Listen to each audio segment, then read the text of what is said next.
Hi guys! So I know I've been bad and I haven't made a video in a while, but I'm here and I'm making one now, so it's all that counts, right? So this is my second recording of this because I got kind of carried away on the last one.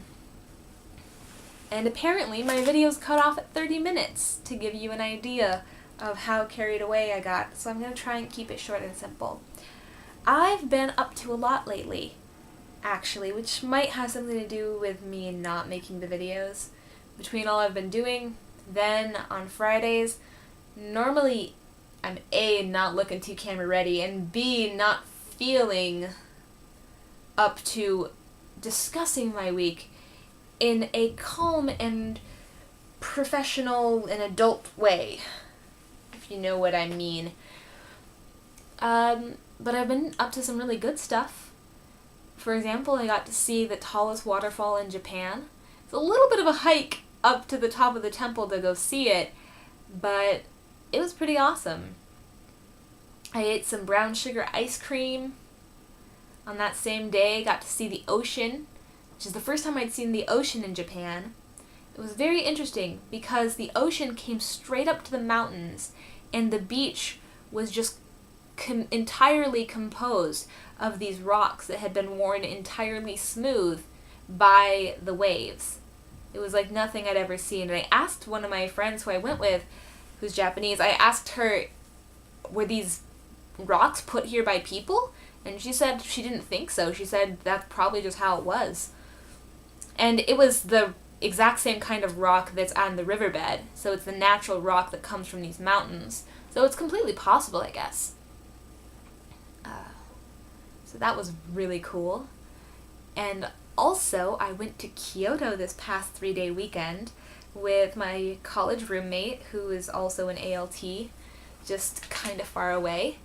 And we had a great time. Of course, we went to all the temples, but going to Japanese temples makes me feel like a fat American. Seriously, by the time I'm halfway up the stairs to get to a temple, I'm just thinking somebody needs to put in an elevator because I want to see this temple, but I don't know if I want to see it this much. But I'm halfway up, so I guess I'm going to. Typically, I don't know if people know this, so I'm just going to throw it out there. Japanese temples have a small entrance fee, less than $5. So, completely worth it. But it helps keep them up and running. And there are usually other things inside. You can buy all these different charms for all these different things. You can buy little wooden plackets. Usually, when you're buying wooden plackets or prayer candles, it's sort of an honor system. There's a little box, and you put your money in it. So it does mean you have to have exact change. And then you take your stuff. So theoretically, you could steal from the temple. But what kind of person steals from a temple? That's just wrong.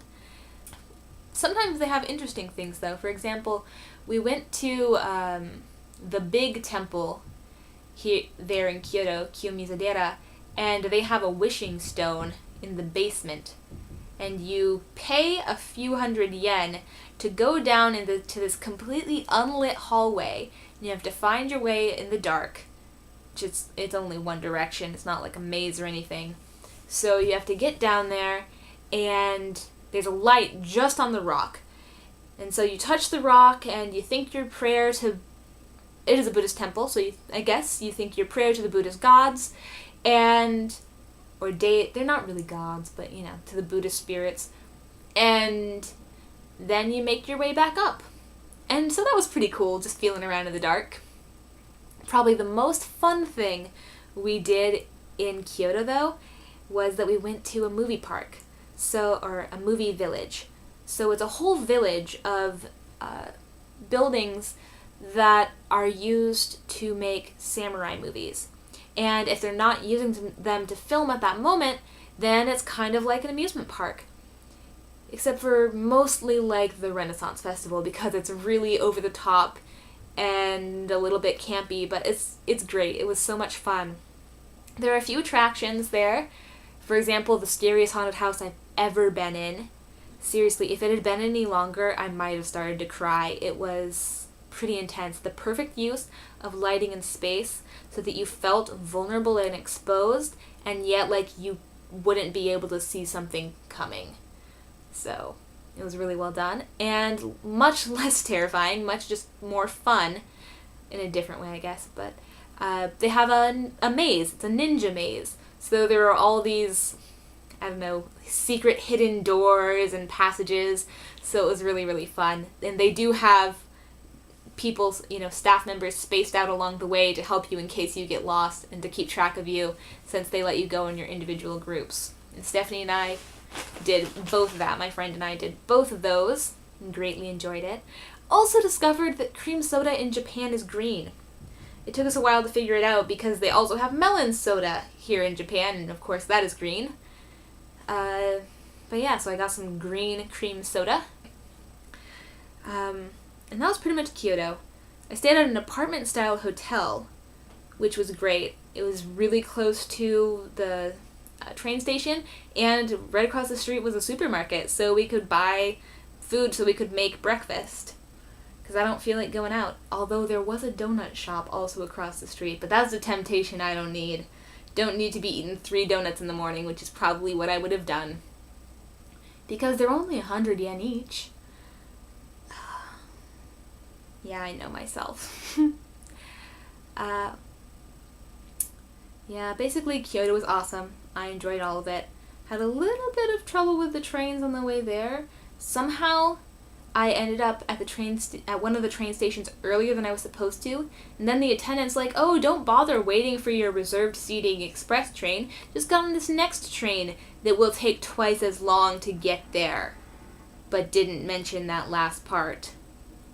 And then when I got to the station, oh, that reminds me. So there are things you hear about that happen to foreigners in Japan, and I just never thought they would happen to me, especially because I'm not exciting looking. I have dark hair and dark eyes. But I guess Stephanie, because she has red hair and blue or green eyes, she attracts enough attention for both of us. So when I finally found her in the train station, there's some old Japanese guy trying to get her to correct his sentences in English, and he was a hoot. He was a riot. He was insane. And eventually he had to leave for his train. I guess that's one good thing about somebody cornering you in a train station. Eventually they have to leave.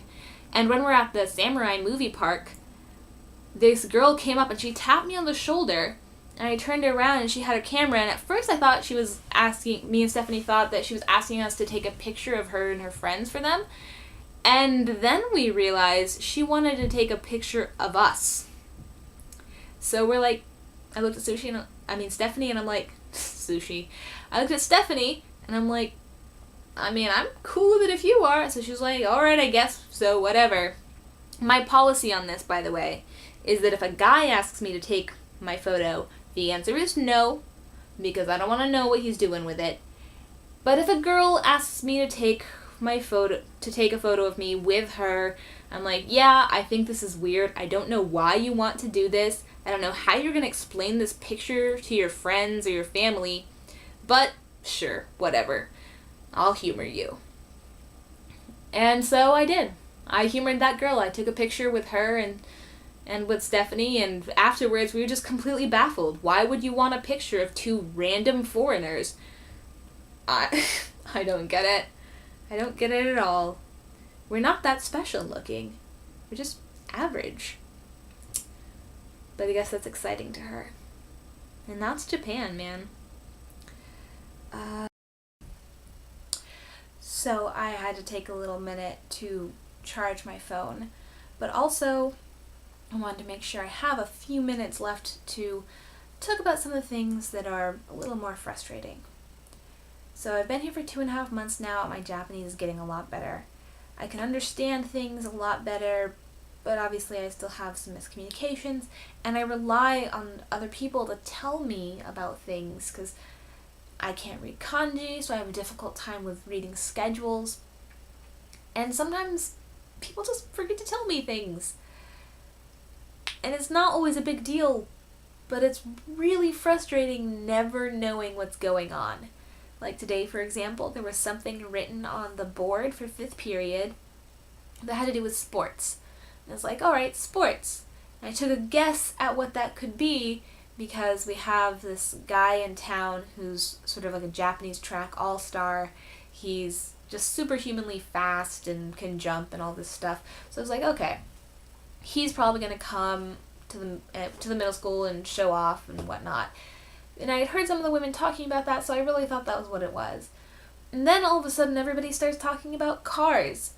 And I'm like, what are we talking about cars for? Where are we going? We're not going anywhere. It's 2 o'clock in the afternoon. But we were going to the elementary school. Apparently, we were all going to the elementary school, teachers, students, everybody, to see this guy.